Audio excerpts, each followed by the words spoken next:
नमस्कार, मैं हूं रितेश कुमार गौतम। हमारे खास कार्यक्रम जनता सरकार में बात करेंगे सत्ता के सिंहासन से लेकर जनता के सरोकार तक। वहीं बताएंगे प्रदेश सरकार की हर उस योजना के बारे में जो होंगी आपके काम की। बताएंगे प्रदेश सरकार के उन विकास कार्यों के बारे में जिनका फायदा सीधे आपको हो रहा है। तो अगले 30 मिनट तक बने रहिए हमारे साथ और देखते रहिए जनता सरकार।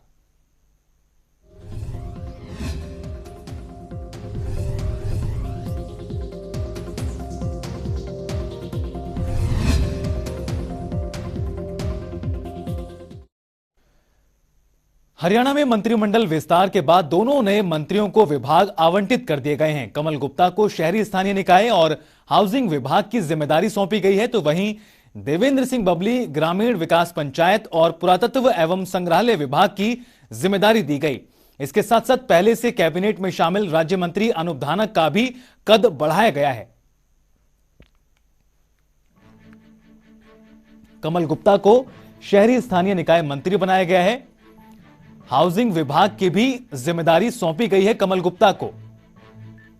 तो वहीं देवेंद्र बबली ग्रामीण विकास पंचायत मंत्री बने हैं। पुरातत्व एवं संग्रहालय विभाग की जिम्मेदारी भी उन्हें दी गई है। अनूप धानक को स्वतंत्र विभाग श्रम एवं रोजगार दिया गया है। रेवेन्यू एंड डिजास्टर मैनेजमेंट उप मुख्यमंत्री के साथ अटैच किया गया है। अनूप धानक को इंडस्ट्री एंड कॉमर्स उप मुख्यमंत्री के साथ अटैच किए गए हैं। तो वहीं food civil supply and consumer affairs उप मुख्यमंत्री के साथ अटैच किए गए हैं।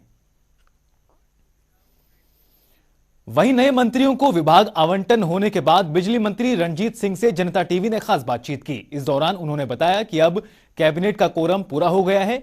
उन्होंने कहा कि दोनों मंत्री जिस पृष्ठभूमि से हैं उसके मुताबिक उनको विभाग मिले हैं। प्रदेश में पूरा मंत्रिमंडल मिलकर काम करेगा और विकास की रफ्तार तेज होगी। नए मंत्री जो है वो हरियाणा मंत्रिमंडल में शामिल हुए हैं और जो क्वारम था 14 का वो अब इस मंत्रिमंडल विस्तार के बाद पूरा हो चुका है। दोनों जो नए बनाए गए मंत्री हैं उनको विभागों का आवंटन हो गया है और कमल गुप्ता को शहरी स्थानीय निकाय और हाउसिंग फॉर ऑल ये दो महकमे दिए गए हैं। इसी तरीके से देवेंद्र सिंह बबली जो है उनको भी ग्रामीण विकास पंचायत विभाग के साथ साथ पुरातत्व संग्रहालय विभाग उनको दिया गया है और राज्य मंत्री जो अनूप धानक है उनको भी स्वतंत्र प्रभार के साथ श्रम और रोजगार विभाग दिया गया है। मेरे साथ इस मंत्रिमंडल विस्तार के बाद की तस्वीर पर बातचीत करने के लिए हरियाणा के बिजली एवं जेल मंत्री चौधरी रणजीत सिंह चौटाला हैं। सर, आपकी जो नई कैबिनेट है उसमें दो चेहरे आपके साथ जुड़े, उन दोनों को विभागों का आवंटन हो गया है। अब आप कैसे देखते हैं इस पूरी स्थिति को, पूरी तस्वीर को? बहुत बढ़िया है जी कि सेक्रेटरीट में अब पूरा जो है काम का डिवीजन हो गया। मेरे सामने गुप्ता जी हैं, बहुत अच्छे हैं, बहुत काबिल हैं, डॉक्टर हैं, प्रोफेशनल और उन्हें वेल एजुकेटेड है। ऐसी बबली है। दोनों को महकमा, अब तो महकमे भी अनाउंस हो गए, उन्हें लोकल अर्बन लोकल बॉडीज और हाउसिंग फॉर ऑल वो दे दिया गया। मैं समझता हूँ बहुत अच्छा परफॉर्म करेंगे। ऐसे ही देवेंद्र बबली है, उन्हें पंचायत और डेवलपमेंट एंड पंचायत दिया गया है और शायद इसके साथ एक हाउसिंग बोर्ड पुरातत्व विभाग। तो ठीक है, बहुत बढ़िया करेंगे। यंग है, जवान है, मेहनती आदमी है। हालांकि फर्स्ट टाइम हाउस में आए हैं गुप्ता जी, तो खैर उनका सेकंड टाइम है, पर इसमें फर्स्ट टाइम सेकंड टाइम कर नहीं होता। आदमी का अपना, वो कहते हैं ना, information is knowledge, knowledge is power. आदमी का अपना तजर्बा होता है। हमारे सीएम साहब भी तो फर्स्ट टाइम बने थे, चीफ मिनिस्टर बने थे, बहुत अच्छा परफॉर्म कर रहे हैं। मोदी जी भी पहली बार प्राइम मिनिस्टर बने हैं, कोई आदमी बनता तो है ही ना। पर अच्छा लगा कि सीएम साहब ने डिजर्विंग लोगों को ठीक टाइम पे उन्हें चुना, उन्हें विभाग दिए, अच्छी जिम्मेदारियां दी। पूरी कैबिनेट इस बात से खुश है।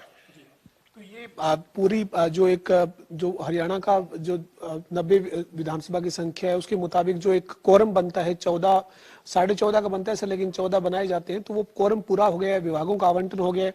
अब गठबंधन सरकार प्रदेश हित में तमाम जो काम है वो आगे बढ़कर करेगी, क्योंकि बहुत ज्यादा था। जैसे सभी पे मैं समझता हूँ कुछ मिनिस्टर पे ज्यादा लोड था, तो है कि अगर मेरे पास 4 डिपार्टमेंट हो तो मुझे समय नहीं दे सकता मैं उतना। तो ठीक है कि एक बट के काम हो गया, डिवीजन होगी तो उसमें ज़्यादा अच्छा चलेगा। आप एक ही आदमी को अगर ज़्यादा विभाग दे दो तो उसे समय तो उतना ही है 24 घंटे, पर अच्छा परफॉर्म करने का चाहिए। अगर कभी तो जब आप हम स्टूडेंट हैं, एक दिन में 10 पेपर तो नहीं होते, एक दिन एक ही पेपर होता है, तो आप उसी की तैयारी कर सकते हैं। तो अच्छा लगा, बहुत बढ़िया हमें बराबर हमारे साथी आगे, सेक्रेटरीट भरा हुआ है, रौनक बढ़ रही है। हमारी शुभकामनाएं हैं कि वो अपना महकमा अच्छा चलाएं और जैसे गुड गवर्नेंस में हमारे सीएम साहब ने पूरी कैबिनेट को एक अच्छा परफॉर्म करने का मौका मिला है।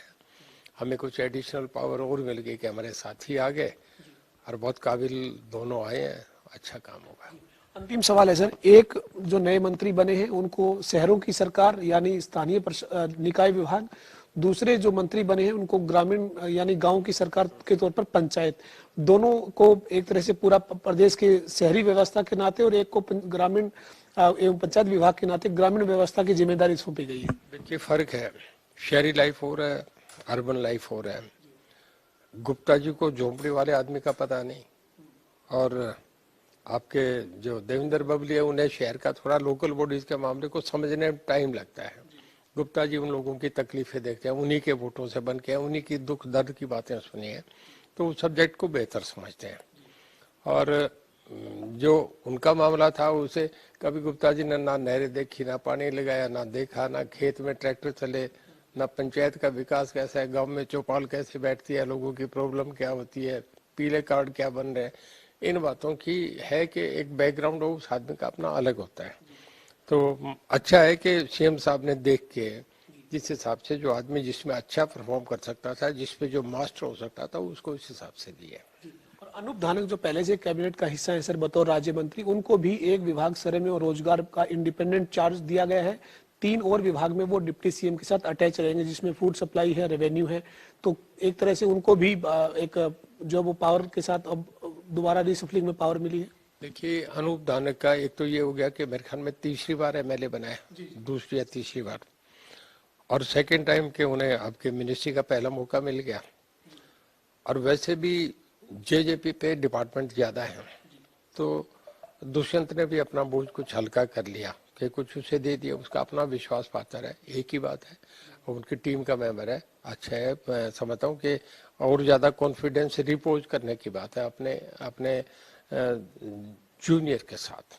नए साथियों को शुभकामनाएं आपकी। मेरी नए साल की शुभकामनाएं आपको, मीडिया को, हमारे जो मंत्री बने उन्हें खास करके, हमारे मुख्यमंत्री जी को, सभी प्रदेशवासियों को, कि सबके लिए बढ़िया आए, बहुत रौनक वाला नया साल बने, सब अच्छी समृद्धि, सुख समृद्धि, संपत्ति सब उनके लेके आए, और जो बच्चे हैं उनका कैरियर बने, प्रदेश में अच्छा एक माहौल बने और प्रदेश बढ़ता जाए, जैसे हर मामले में बढ़ रहा है, हमारी उन्नति हो, ये मेरी शुभकामनाएं हैं।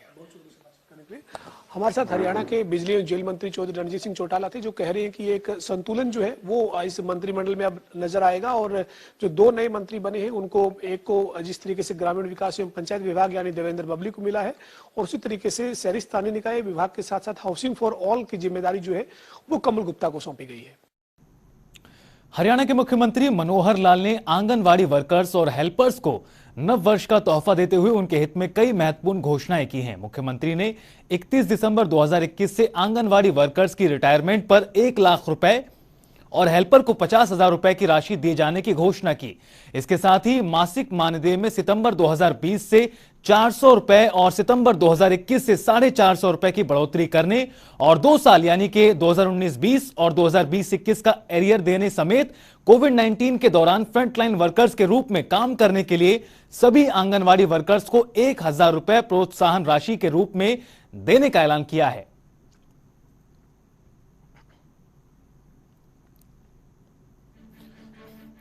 आंगनवाड़ी वर्कर्स को रिटायरमेंट पर 1 लाख रुपए अब मिलेंगे, तो वहीं हेल्पर्स के लिए यह राशि 50,000 रुपए की गई है। और बात करें 31 दिसंबर 2021 को रिटायरमेंट होने वालों को यह लाभ मिलेगा, जो सरकार की ओर से ऐलान किया गया है। मानदेय में 2 साल का एरियर देने की भी घोषणा की गई है मुख्यमंत्री मनोहर लाल की ओर से। तो वहीं वर्ष 2019-20-21 का एरियर दिया जाएगा। आयुष्मान भारत योजना का लाभ देने की भी घोषणा मुख्यमंत्री मनोहर लाल की ओर से की गई। इसके साथ ही प्रधानमंत्री सुरक्षा बीमा योजना के तहत दुर्घटना होने पर 2 लाख रुपए देने की घोषणा मुख्यमंत्री ने की। कोविड में फ्रंटलाइन वर्कर्स का कार्य करने वालों को मिलेगी 1,000 रुपए की प्रोत्साहन राशि। वहीं चंडीगढ़ में हरियाणा के शिक्षा एवं वन मंत्री कंवरपाल गुर्जर से जनता टीवी ने खास बातचीत की। इस दौरान शिक्षा मंत्री ने कई अहम मुद्दों पर अपनी प्रतिक्रिया दी। देखिए। शिक्षा एवं वन मंत्री कंवरपाल गुर्जर इस वक्त मेरे साथ है, तमाम मुद्दों पर बातचीत करेंगे। सर, सबसे पहले गेस्ट टीचर्स जो है वो आपके गृह जिले में यानी यमुनानगर में जो है वो धरने पर बैठे हैं। क्या मांग है? क्योंकि पहले उनको जो कच्चे थे आप पक्के तो कर चुके हैं, उनका रोजगार तो सुनिश्चित कर चुके, लेकिन अब क्या मांग है? देखिए, वो मुझे बहुत पहले मिले थे और मैंने उनकी मीटिंग माननीय मुख्यमंत्री जी से करा दी थी और उनकी जो 3 डिमांडें थी उनमें से 2 डिमांडों पे हाँ हो गई थी कि ये हम कर देंगे और वो लगभग हमने कर भी दिए। एक तो उनके रूल बनाने थे, सर्विस रूल बनाने थे, वो सर्विस रूल बना के हमने माननीय मुख्यमंत्री जी के पास वो चले गए। दूसरा था मेडिकल कैशलेस की बात थी, वो भी लगभग 5-7 दिन में वो फाइल चली जाएगी। अब तीसरी डिमांड उनकी बेसिक पे की है। उस दिन भी थी डिमांड, लेकिन उसमें कोई स्वीकृति उस दिन माननीय मुख्यमंत्री जी ने दी नहीं थी। लेकिन मैंने उनसे जब वो आए मेरे पास तो मैंने उनसे कहा था कि मैंने अमित अग्रवाल जी से बात की थी और मैंने कहा था कि आप मिल ले जाके, और उन्होंने कहा था कि हम देख लेते हैं, अगर कोई इसमें तरीका निकलता है तो हम कोशिश करेंगे। और वो लगभग सेटिस्फाई थे और उसके बाद उन्होंने मेरे से कहा था कि आप हमारे धरना स्थल जो है वहाँ आके ये बात कह दो, तो ठीक है। तो उनके आग्रह पे मैं वहाँ गया भी, मैंने बात कही भी, लेकिन मुझे नहीं पता फिर क्यों वो इस जिद पे अड़े रहे। उसके बाद अगले दिन फिर दोबारा उन्होंने कहा कि मिलना चाहते हैं, तो अधिकारी मेरे पास आए थे, मैंने उनको फिर बुला लिया, कोई बात नहीं, बात कर लेंगे। दूसरे दिन भी बात की, वो फिर भी सेटिस्फाई थे सारी बात सुनने के बाद। मुझे लगता है उनका आपस के यूनियन का ही कोई मामला है। कुछ लोग उनमें से हैं जो मानते नहीं, कुछ लोग ऐसे हैं जो तैयार हैं। हमारी तरफ से कोई कमी नहीं, जो 2 बातें हमने उनकी मांगी थी वो लगभग इम्प्लीमेंट करने वाले हैं। तो सर, आखिरकार जब उनको आपने सुनिश्चित कर दिया है उनका रोजगार, यानी जब तक वो सेवा में है, रिटायरमेंट की एज तक वो सेवा में रहेंगे, तो बेसिक पे का जो उनका मसला है, बेसिक पे में सहमति नहीं बन पाने की क्या वजह है सर? नहीं, उसमें कोई जो डीए उनको मिलता है, डीए की किस्त उनको मिलती है, उसमें कुछ इस प्रकार का कोई मामला था जो उनके सामने रखा था, लेकिन उन्होंने रखा कि ये वास्तविकता में नहीं है, हो सकता है। तो उसके बाद ही मैंने अमित अग्रवाल से बात की थी, उनसे कहा था कि आप एक बार इनकी बात भी सुन लें और अगर हम कुछ इसमें कर सकते हैं तो हम मदद करेंगे इनकी। सर, इसके अलावा 134A का जो दाखिले का मामला है, उस मामले में निजी स्कूल जो है वो साफ तौर पर कई जगह पर विरोध सीधा कर रहे हैं कि हम दाखिला नहीं देंगे। सरकार ने सख्ती के लिए भी आदेश जारी किए है, शिक्षा विभाग ने। क्या मामला है सर, किस तरह से एडमिशन सुनिश्चित होंगे बच्चों के? देखिए, उसमें तो उनकी जो पेमेंट थी वो कुछ पेमेंट रुकी हुई थी, तो हमने आदेश कर दिए कि जल्दी उसको रिलीज करें। अभी 13 करोड़ रुपए रिलीज कर दिए और बाकी जो पेमेंट है वो भी जल्दी रिलीज कर देंगे। मुख्य तो बात उनकी यही है, तो जल्दी पेमेंट रिलीज हो जाएगी और मुझे लगता है कि जल्दी एडमिशन भी शुरू हो जाएगी। सर, ये परिवार पहचान पत्र के साथ जानकारी का ब्यौरा मांगा गया है जो 134A के दायरे में बच्चे आते हैं, इसकी क्या वजह है? क्या कुछ ऐसे बच्चे भी मिले हैं जो मतलब आर्थिक संपन्न है लेकिन इसके बावजूद 134A का फायदा ले रहे हैं? हाँ, देखिए, इस प्रकार की कंप्लेंट है और इस प्रकार की कंप्लेंट जो प्राइवेट स्कूल है उनकी तरफ से भी है कि भी कुछ बच्चे ऐसे हैं जो काफी संपन्न हैं लेकिन उसके बावजूद उन्होंने 134A में एडमिशन ले लिया, और कुछ बच्चे ऐसे भी हैं जो उसी स्कूल में ही वो दोबारा एडमिशन भी लेते हैं। तो इस प्रकार की कुछ प्रॉब्लम सामने आ रही थी और उसके बारे में माननीय मुख्यमंत्री जी ने कहा है कि उसकी एक बार जांच कर ले, क्योंकि जो गरीब लोग हैं उनके लिए ये सुविधा है, तो वो सुविधा उनको ही मिले, जो उसका पात्र है उसको ही सुविधा मिले। सर, शिक्षा विभाग ने जो है वो सर्दियों की छुट्टियों का जो एक प्रस्ताव है, प्रपोजल है, वो आपके पास भेजा है। क्या विचार कर रहे हैं कि स्कूल सर्दियों में जो वो बंद करने की, इस बार छुट्टियां जो रहती है सर्दियों की वो करने की कोई तैयारी है? नहीं, देखिए, अगर सर्दी ज्यादा होती है तो निश्चित तौर से तो छुट्टियां करेंगे, तो नहीं तो अभी सिलेबस भी है बकाया, क्योंकि कोरोना की वजह से काफी छुट्टियां रही हैं, तो हमारा प्रयास है कि पहले इसके लिए प्रयास है, लेकिन अगर सर्दी ज्यादा होती है तो निश्चित तौर से छुट्टियां भी करेंगे। लेकिन इसी बीच ओमिक्रॉन के चलते सर कोई दोबारा से कोई हिदायत जारी की हो या स्कूलों में कोई संख्या कम ज्यादा को लेकर क्या, या जिस तरह से स्कूल चल रहे हैं उसी तरह से चलते रहेंगे? नहीं, देखिए, अभी ओमिक्रॉन के कोई इतने पेशेंट नहीं है कि जिसकी वजह से स्कूल को बंद करना पड़े या इस प्रकार का कोई निर्णय लेना पड़े।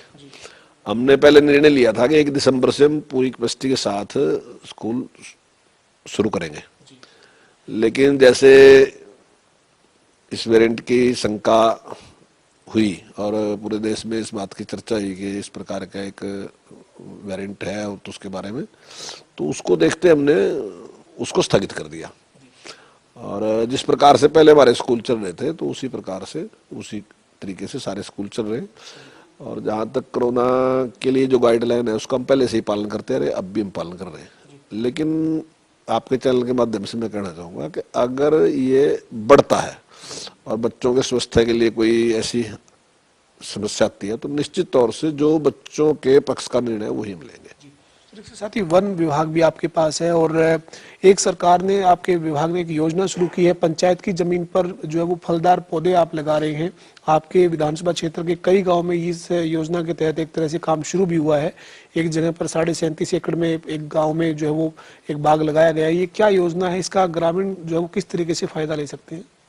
देखिए, पहले जब हम पेड़ लगाते थे तो वो ज्यादातर हम या तो सफेदा का पेड़ लगाते थे या पॉपुलर का, और सफेदा या पॉपुलर 7 साल में मैच्योर हो जाता है, काट लेते हैं 7 या 8 साल में। तो मुझे ऐसा लगता था कि भाई जिस ग्रीनरी के लिए हमने पेड़ को लगाया तो वो फिर 7-8 साल के बाद फिर दोबारा वैसी परिस्थिति आएगी। तो अगर हम बाग लगाएंगे तो वो लगभग 50-60 साल तक ग्रीनरी वैसी ही बनी रहेगी और पंचायत की आमदनी बढ़ेगी उससे कि अगर बाग होगा। तो ऐसी एक योजना हमने बनाई, मैंने मुख्यमंत्री से बात की, उन्होंने उसकी हमें परमिशन दे दी। और सजाद बड़ा गांव है जहाँ सबसे पहले हमने बाग लगाया, जो देख के भी आए होंगे आप, तो काफी अच्छा बाग चल रहा है। उसके बाद मेरे अपने गांव में बहादुरपुर है तो वहाँ भी हमने बाग लगाया। उसके बाद मलकपुर बांगर है, वहाँ हमने बाग लगाया। उसके बाद अपना ये मुस्सेपुर गांव है एक करनाल में, उसमें लगाया। उसके बाद ग्वालड़ा है पानीपत में, उन्हें 500 एकड़ जमीन हमें दी, वहाँ हमने लगाया। और उसमें हमें जो ये अपना रिफाइनरी है उसने भी हमें काफी मदद उसमें की, काफी पैसा दिया। अब हमने लद्दा खादर गांव है, वहां भी 29 एकड़ जमीन हमें दी। और भी पंचायतें में जमीन दे रही, तो जो भी पंचायतें जमीन देगी वो बाग लगाएंगे और उससे पंचायत की आमदनी बढ़ेगी और पर्यावरण को भी लाभ मिलेगा। क्या है मतलब सर, लोगों को इसकी जानकारी भी मिले, ग्राम पंचायतें किस तरह से अपनी जमीन का कितना प्रतिशत बाग के लिए दे सकती है, या पूरी जमीन अगर ग्राम पंचायत चाहे तो क्या बाग के लिए दे सकती है, कोई योजना क्या है, इसमें खर्च फिर क्या वन विभाग काम करेगा, वापस कब पंचायत को देगा, क्या मतलब पूरी योजना क्या है? देखिए, इसमें 3 साल तक जो सारा खर्च होगा वो वन विभाग करेगा, वो पेड़ भी वही लगाएगा और उस 3 साल तक देखरेख भी वही करेगा। तो उसमें पंचायत को कुछ नहीं, जब उस पर फल लगना शुरू होगा तो उसके बाद उसको पंचायत को ही ट्रांसफर कर देंगे, तो पंचायत उसकी देखरेख करेगी, पंचायत की आमदनी बढ़ेगी उसमें। ग्राम पंचायतों की जो जमीनें है सर 10% जमीन के ऊपर, वो क्या योजना, वो इससे अलग है? वो माननीय मुख्यमंत्री जी ने पिछली बार घोषणा की थी कि हर पंचायत 10% जमीन जो है वो पेड़ लगाने के लिए देगी।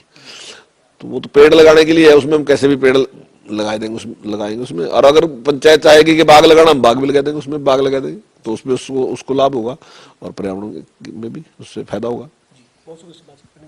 हमारे साथ हरियाणा के शिक्षा एवं वन मंत्री कंवरपाल गुर्जर थे, जिन्होंने कहा है कि अभी स्कूल बंद करने की जरूरत नहीं है।